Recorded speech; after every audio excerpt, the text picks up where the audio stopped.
So hello hi everyone, welcome back to my channel Tanvi agrochemicals. और आज हम start करने जा रहे हैं हमारा लास्ट, आई थिंक ये पार्ट 4 है of the R series plant growth regulators, right. तो आज हम क्या डिस्कस करने जा रहे हैं, we will inhibitors and retardants. और इनहिबिटर्स एंड रिटार्डेंट्स में कौन कौन आएंगे? Ethylene and abscisic acid. Okay, तो चलिए स्टार्ट करते हैं। सबसे पहले बात करते हैं जनरल इंट्रोडक्शन की कि इनहिबिटर्स एंड रिटार्डेंट्स क्या होते हैं। These are the group of the substances that inhibit a physiological process in plants. ठीक है, अब वो ये बोल रहे हैं जो यूज है इनहिबिटर्स का वो क्या क्या है। They prevent the sprouting of stored onions, potatoes and other crop roots, right. ये क्या करते हैं? ये इंड्यूस करते हैं शॉर्टनिंग किसकी? स्टेम्स की। प्रिवेंट करते हैं लॉजिंग ऑफ ग्रेन्स को और परमिट करते हैं controlled growth of flower crops and ornaments, right. Natural growth inhibitors हमारे कौन कौन से हैं? इसमें से एब्सिसिक एसिड है जो कि कॉटन, साइकामोर और येलो ल्यूपिन में एग्जिस्ट करता है। ये क्या करते हैं? ये इंड्यूस करते हैं डॉर्मेसी किसमें? कॉटन लीव्स में, प्लम ट्विग्स में, और रिड्यूस करते हैं जर्मिनेशन। ओके, आगे चलते हैं।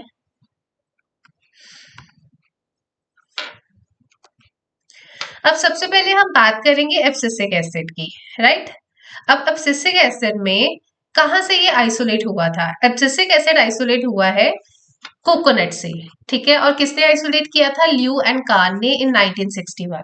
अब इसका साइट ऑफ सिंथेसिस क्या है? कहाँ पे ये सिंथेसाइज होते हैं? टर्मिनल बड पे और ओल्ड लीव्स पे। इनका प्रीकर्सर कौन है? वायलोजेंथिन। ओके, कहाँ कहाँ एग्जिस्ट करते हैं? कॉटन, प्लम ट्विग, और रिड्यूस करते हैं ये जर्मिनेशन किस में? रोज की टिप्स में, ठीक है। अब इनका मेन फंक्शन क्या है? इनका मेन फंक्शन है इन्वायरमेंट के स्ट्रेस के टाइम पे इंड्यूस होना, राइट। सेकेंड थिंग, अब जब स्ट्रेस आता है, ठीक है, अब एब्सिसिक एसिड को ना ए बी लिखा जाता है, इस चीज का ध्यान रखना। तो एब्सिसिक एसिड को जैसे अब्बा है ये, so when ever there is an environment stress, तो ये क्या करेगा? ये स्टोमेटा की जो ओपनिंग है और उनकी क्लोजिंग, ठीक है, उसे इंड्यूस करेगा। दे induce opening and closing of stomata. अब उसमें ओपनिंग कम होगी और क्लोजिंग ज्यादा हो जाएगी, स्टोमेटा खुद को बंद कर लेंगे।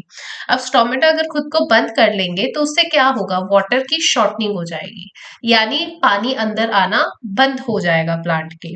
और ये क्या इंड्यूस करती है साथ में? नाइट्रस ऑक्साइड, ठीक है। अब इसकी वजह से एक और चीज होती है, वो होती है एब्सिशन। एब्सिशन मीन स्टॉप या फिर किसी चीज का रुक जाना of leaves and root fruits. Abscission बूढ़ा होना भी होता है, ग्रोथ का स्टॉप होना भी होता है, राइट। सो ये नेक्स्ट मतलब जब भी एब्सिसिक एसिड एक प्लांट में आएगा तो उसका एक जो चीज है उसको ये भी कॉज करेगा, that is abscission of leaves and fruits. Next is they induce dormancy. Dormancy क्या है? एक endogenic rest of seeds and buds है, ठीक है। ये मेंटेन करते हैं water balance of the plants. Abscisic acid जो डेफिशिएंट टमाटोज होते हैं उनमें विल्टिंग हो जाती है लीव्स की और फ्रूट्स की। क्यों? क्योंकि वाटर इम्बैलेंस हो जाता है, ठीक है। और ये प्रिवेंट करते हैं germination before seeds are mature. Seed है वो तभी जर्मिनेट करे जब वो मेच्योर हो जाए, अगर उससे पहले जर्मिनेट करेगा तो उसकी ग्रोथ प्रॉपर नहीं होगी, ठीक है। तो सीड का मेच्योर होने के बाद जर्मिनेशन होना ये कौन करता है? Abscisic acid. और इस हार्मोन को एंटी गैब्रेलिन हार्मोन भी कहा जाता है। नेक्स्ट देखते हैं। अब हम बात करेंगे बायोसिंथेसिस की। किसके बायोसिंथेसिस की? एब्सिसिक एसिड के बायोसिंथेसिस की। अभी पीछे वाली स्लाइड में मैंने आपको एक चीज बताई थी, और वो क्या बताई थी कि जो एब्सिसिक एसिड की प्रीकर्सर कौन है, तो मैंने बताया था वायलोजेंथिन, ठीक है।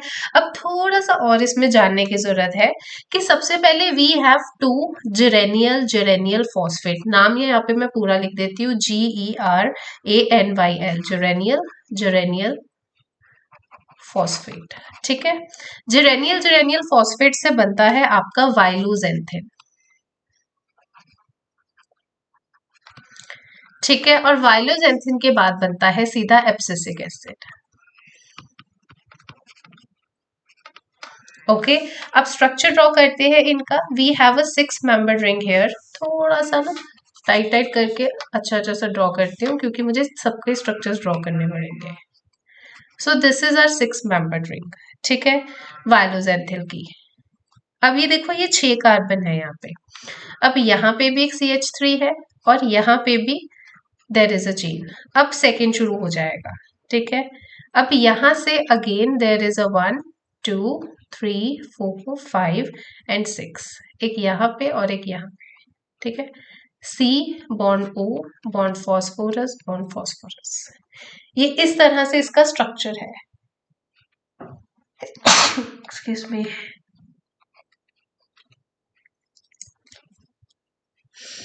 अब इसके बाद क्या होगा, 2 जेरेनियल जेरेनियल फॉस्फेट के बाद ये कन्वर्ट होगा वायलोजेंथिन में। अब जेरेनियल जेरेनियल फॉस्फेट में अगर मैं काउंट करूं यहाँ पे 1 2 3 4 5 6 कार्बन ये रहे, 7 8 9 कार्बन ये रहे, 10 11 12 13 14। एक चीज ध्यान रखना, यहाँ पे ओपन है क्लोज नहीं है। तो अगर मैं अभी मैं इसको 14 तक के लेके जा रही हूँ, ये हो गया 15। इसके अलावा यहाँ पे ये 16 है, ये देखो बाहर 17 है, ये 18 है, ये 19 है और ये 20 है। तो यानी यहाँ पे हमारे टोटल 20 कार्बन है, जिसमें से आपको जो 15 कार्बन है ना, वो एक स्ट्रेट चेन में मिलेंगे और बाकी जो 16 से लेकर 20th कार्बन है वो सारे साइड कार्बन होंगे, राइट। अब इसके बाद क्या हुआ, we have again 6 member ring, ठीक है। अब 6 मेंबर रिंग में ये इपोक्साइड बन जाएगा।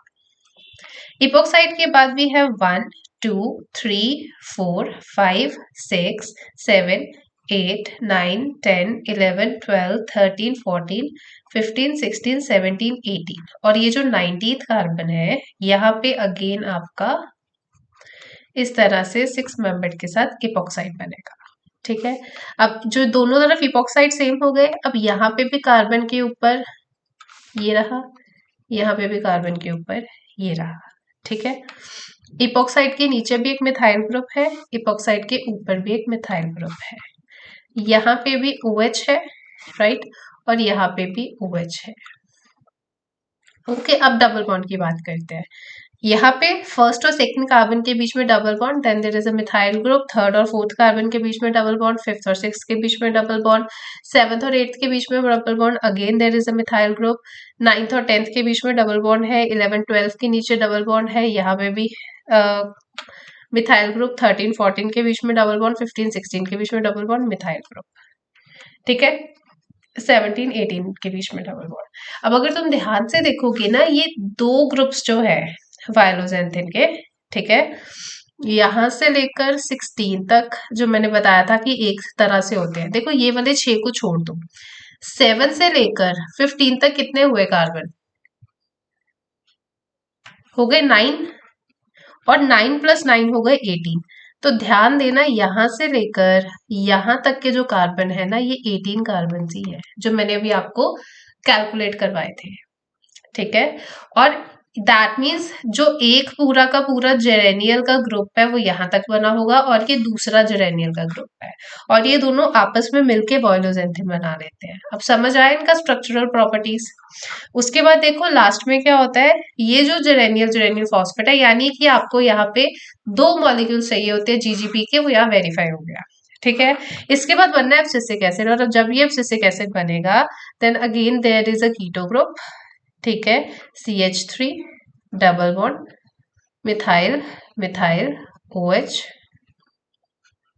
Double bond methyl and COH, और ये है आपका एब्सिसिक एसिड। यानी वायलोजेंथिन से 2 एब्सिसिक एसिड की फॉर्मेशन हो जाएगी, बस यही इंपॉर्टेंट है इस चीज में।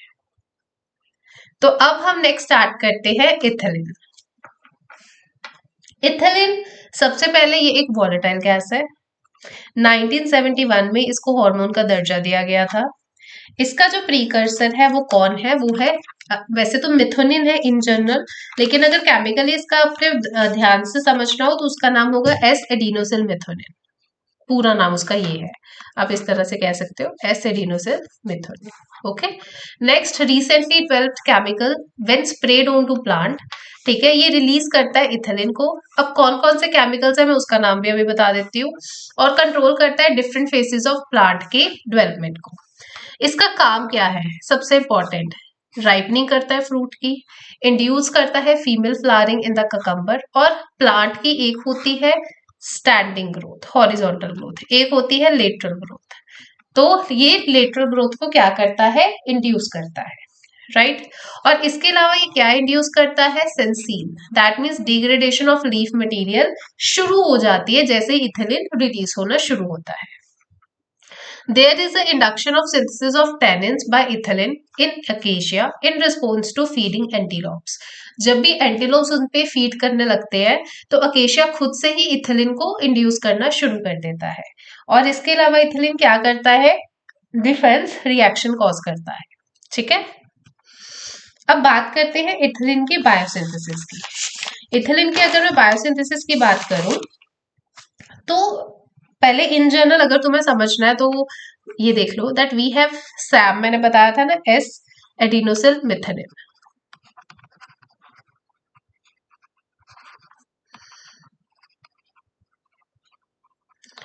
ठीक है, अब एस एडिनोसिल मिथेनिन के ऊपर जब एसीसी सिंथेस एक्ट करेगा तो ये क्या बनाएगा, ये बताएगा 1 अमीनो साइक्लो प्रोपेन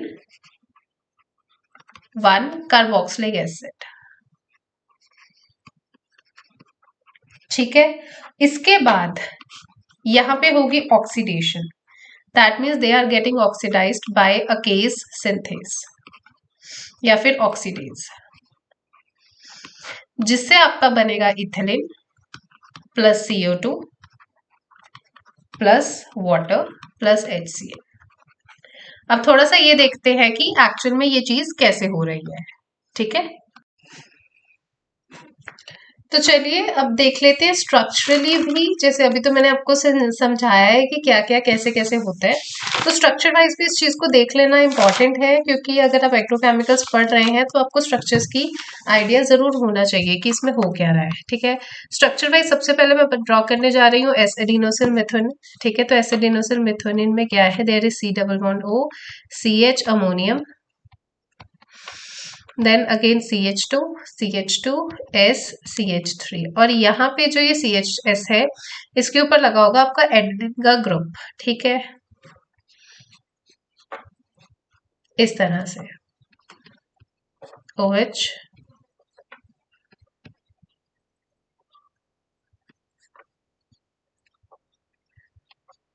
ठीक है, तो ये है एस एडिनोसिल मिथोनिन।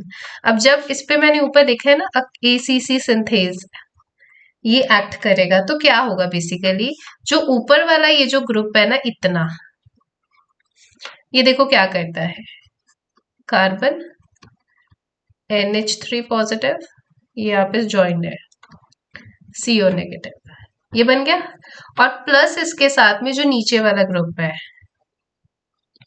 ये एक दूसरे से सेपरेट हो जाएंगे इस तरह से।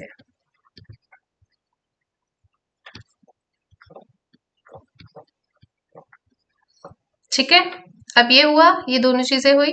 अब इसके बाद क्या है, ये जो ऊपर वाला है 3 मेंबर रिंग बनी है, हमने इसको आगे देखना है बिकॉज यहीं से हमारा इथेनिन बनेगा, तो नीचे वाले ग्रुप को हम इग्नोर कर देंगे, हमें उसका आगे फर्दर मेटाबॉलिज्म नहीं समझना है। ACC ऑक्सीडेज, देन यहाँ पे ऑक्सीजन भी ऐड हो जाएगी, ऑक्सीजन ऐड होने की वजह से इथिलीन जो है वो अलग से रिलीज हो जाएगा, then CO2 then HCl then water.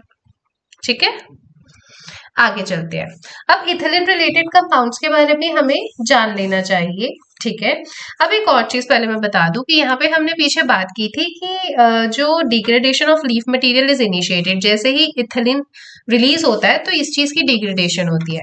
अब डिग्रेडेशन के टाइम पे क्या होता है वो भी एक बार समझ लो। डिग्रेडेशन के टाइम पे जो आपके प्रोटीन्स है वो बने होते हैं अमीनो एसिड्स के, तो प्रोटीन फर्दर अमीनो एसिड में और कुछ आयंस में क्या हो जाएगा, टूट जाएगा।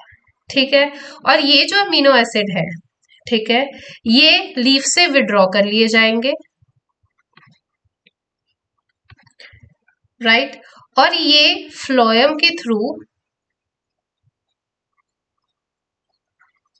रीयूटिलाइज किए जाएंगे by the plant for it growth. Okay, अब हमने बात करनी थी इथिलीन रिलेटेड कंपाउंड की, ये मार्केट में कौन कौन से इथिलीन रिलेटेड कंपाउंड हैं। तो सबसे पहली बात ये समझ लो कि जो फर्स्ट कंपाउंड है उसका नाम है बिस बेंजोलॉक्सी 2 क्लोरोइथिलीन मिथाइल सिलेन। ठीक है, ये एक केमिकल है, यानी कि जो चीज केमिकल होगी तो हमने सिंथेसाइज करी होगी वो होगी प्लांट ग्रोथ रेगुलेटर। ठीक है, ये केमिकल है जो कि इथिलीन को प्रोड्यूस करता है। ठीक है, और वर्क करता है एज एब्सिसन एजेंट। किसके लिए? एप्पल्स के लिए, पीचीज के लिए और ऑरेंजेस के लिए। ठीक है, दूसरा कंपाउंड है इथिपोन। इथिपोन का नाम है 2 क्लोरो इथाइल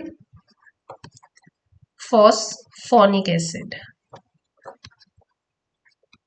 ठीक है, यहाँ पे मैं एक लाइन ड्रॉ कर रही हूँ, इसके नीचे नीचे सारा इथिपोन डिस्कस करेंगे। अब इथिपोन के बारे में सबसे पहली चीज ये है कि ये प्रिपेयर्ड किससे होता है, प्रेपरेशन। तो ये प्रिपेयर्ड होता है फॉस्फोरस,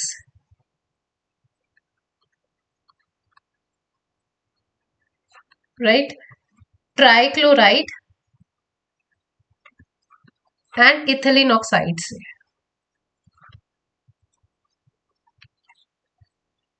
ठीक है, और होगा क्या, मैकेनिज्म में क्या होगा, जो इथिपोन है वो जनरेट करेगा इथिलीन।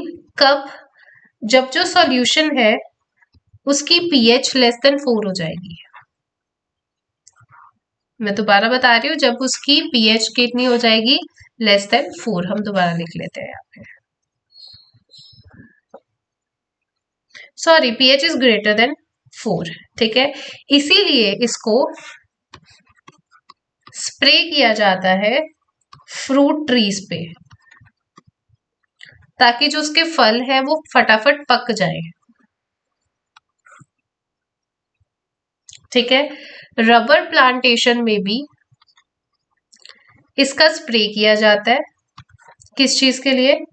ताकि लेटेक्स का प्रोडक्शन अच्छा हो सके। ठीक है, और साथ में ये इम्प्रूव करते हैं क्या, स्टेम की स्ट्रेंथ को। किसमें? सीरियल्स में। Okay, right. अब एक और चीज, थोड़ा सा स्ट्रक्चरली देख ले कि अगर पीएच 4 से ज्यादा होती है तो इथिपोन क्या करता है। इथिपोन का पहले स्ट्रक्चर देख लेते हैं। ठीक है,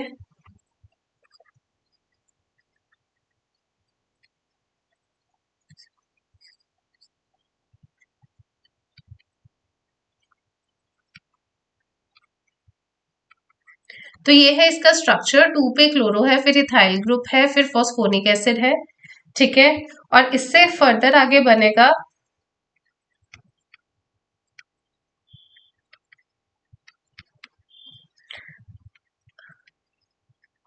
OH, CH2, CH2, Cl। ठीक है, तो जब O के साथ यहाँ पे H लगा होता है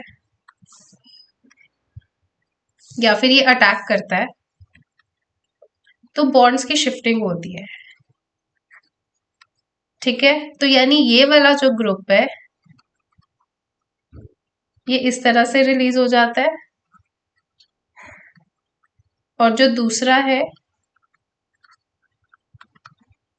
वो इस तरह से रह जाता है। ठीक है, अब इसके बाद ये दोनों चीजें तो यहाँ पे खत्म होती है। अब कुछ हम सिंथेटिक ग्रोथ इनहिबिटर्स के बारे में और पढ़ेंगे। तो सबसे पहले याद रखना, जो फर्स्ट सिंथेटिक ग्रोथ इनहिबिटर है वो कौन सा है, वो है मैलिक हाइड्राइड। मैलिक हाइड्राइड का अगर मैं स्ट्रक्चर देखूं तो वो इस तरह से है।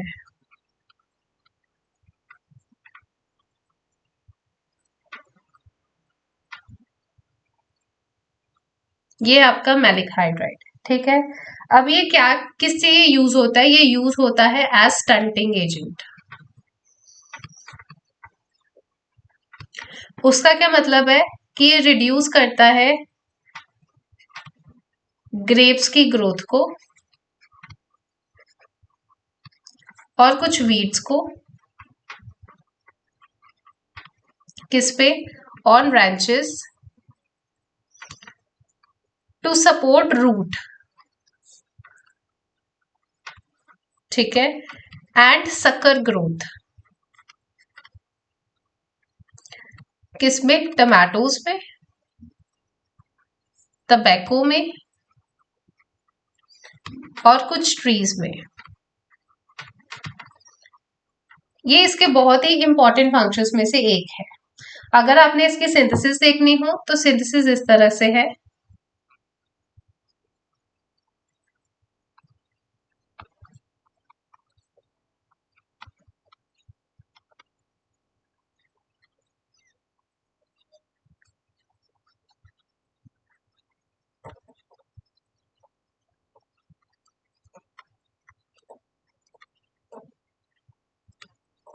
ठीक है, नेक्स्ट आएगा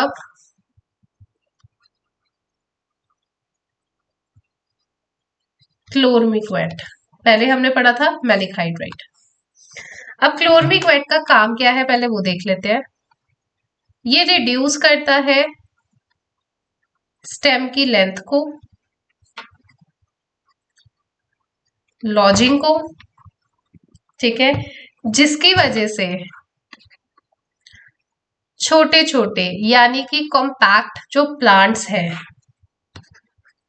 वो प्रोड्यूस हो जाते हैं विथ रिड्यूस्ड इंटरनोड्स, ठीक है। बेसिकली जब भी आपको सीरियल्स की जैसे राइस वगैरह है उनकी प्लांट हाइट को कम करना हो ना तो आप क्लोरमिक्वेट की स्प्रे करते हैं, ठीक है।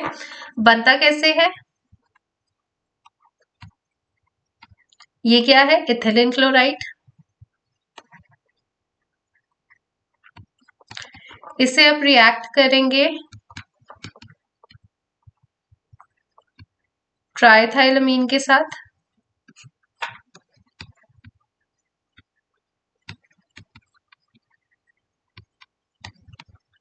और ये बन जाएगा क्लोरमिक्वेट, राइट।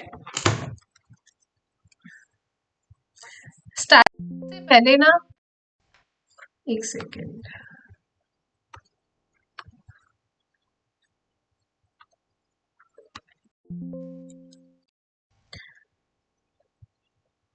स्टैटिस्टिक्स इसके बाद शुरू करती हूँ मैं, लेकिन दो मॉलिक्यूल्स ना मुझे और करने हैं डिस्कस आप लोगों के साथ, तो पहले वो कर डिस्कस करते हैं।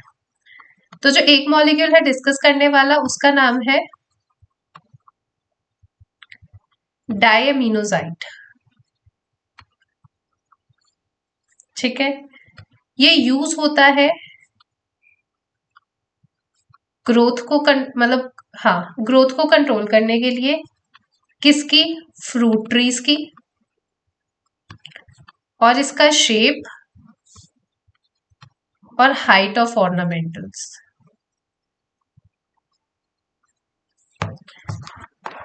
इसमें क्या होगा बेसिकली?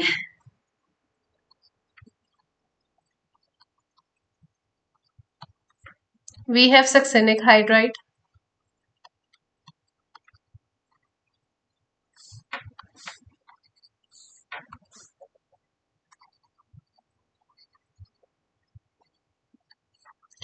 ओके। इसके साथ आप एन एन डाइमिथाइल हाइड्रोजन की रिएक्शन करवाएंगे,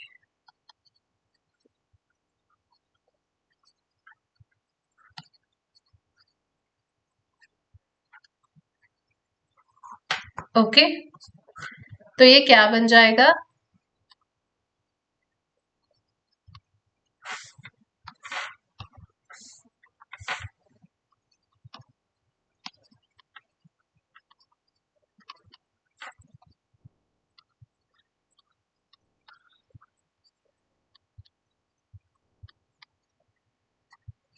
दिस इज डायमिनोसाइड, ठीक है।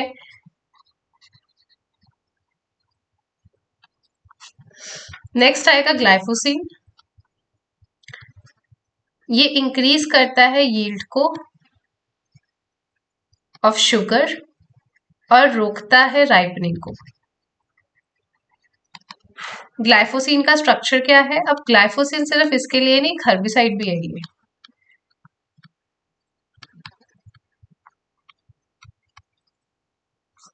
अब ये n के साथ ही ना, रुको अच्छे से ड्रॉ करते हैं, आप लोगों को कोई कंफ्यूजन नहीं होना चाहिए।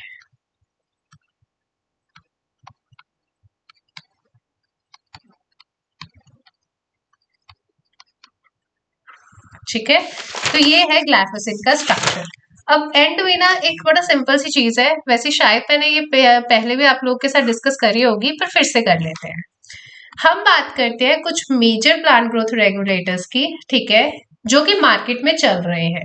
हम देखेंगे उनकी कंजम्पशन क्या है, उनकी डिमांड क्या है, और उनकी प्राइस क्या है। ठीक है, तो यहाँ पे मैं इन जनरल लिख रही हूँ, सबसे पहले नेम, ठीक है, फिर उसकी कंजम्पशन क्या होगी, फिर उसकी डिमांड कितनी है, और उसका प्राइस क्या होगा। ठीक है, सबसे पहले आएगा अल्फा नेप्थाइल एसिटिक एसिड। इंपॉर्टेंट चीज ये है कि ये सारे के सारे मैनमेड है, इसलिए ये रेगुलेटर्स है, हॉर्मोन्स नहीं है। तो कंजम्पशन की हम बात करेंगे 2002 से 23 का, ठीक है, 12.27 metric ton, okay, 13 metric ton की इसकी डिमांड है, और ये 323 रुपीज का बिकता है पर केजी। ओके, नेक्स्ट है क्लोरमेक्विट क्लोराइड, इसकी 13 मेट्रिक टन की कंजम्पशन है, 11 मेट्रिक टन की डिमांड है, और ये 1700 रुपीज का बिकता है। नेक्स्ट इज गिब्रेलिक एसिड, ये तो आप लोगों को पता ही है इसलिए मैं शॉर्ट में लिख रही हूँ, 9.60 मैट्रिक टन, 7 मैट्रिक टन की डिमांड है, 28,223 रुपीज का अप्रोक्स ये है। लास्ट है पैक्लोब्यूट्राजोल, 18 मैट्रिक टन की ही कंजम्पशन है, और 18 मैट्रिक टन की ही डिमांड है। प्राइस का अभी इसका I think there is a bit of confusion, vary कर रहा है, इसलिए मैं अभी मेंशन नहीं कर रही। सोडियम पैरानाइट्रो फिनोलेट, इसका है 6 मेट्रिक टन का डिमांड, 6 मेट्रिक टन का ही कंजम्पशन। ठीक है, इसके बाद नेक्स्ट में आएगा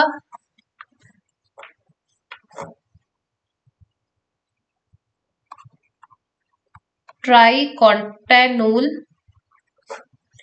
इसका 15.14 मैट्रिक टन का कंजम्पशन है, और 14 मैट्रिक टन का डिमांड है, और ये 334 रुपीज का बिकता है। उसके बाद नेक्स्ट है वेलिडोमाइसिन, 16 मैट्रिक टन का इसका कंजम्पशन है, 14 मैट्रिक टन का इसका डिमांड है, और ये 463 रुपीज का है। Okay, so that's it. आज का वीडियो आपका यहीं पर खत्म होता है। Thank you. इसके बाद ना मैं यहाँ पे कमेंट बॉक्स में भी डाल दूंगी, और मेरी एक वीडियो है that is MCQ of herbicides, उस वीडियो को इसके बाद जरूर देखना। क्यों देखना है? क्योंकि एआरएस के अकॉर्डिंग ना जो क्वेश्चंस है उस वीडियो में दिए गए हैं प्लांट ग्रोथ रेगुलेटर्स के भी। एक तो आपको वो देखना है, इससे पहले पार्ट 1 2 3 उसको भी कवर करना है अच्छे से। ठीक है, अच्छे से तैयारी करो एग्जाम की, और मुझे या इस वीडियो को लाइक करो, शेयर, सब्सक्राइब जरूर करना। ओके, और कमेंट जरूर डाला करो, आपको कुछ भी अगर कोई भी क्वेरी है या कोई भी इम्प्रूवमेंट आप इसमें रिकमेंड करते हो। ठीक है, सब्सक्राइब द चैनल। सॉरी, ये मैं गलत लिख दिया। ओके, एंड थैंक यू, और शेयर करो अपने बाकी सारे दोस्तों के साथ।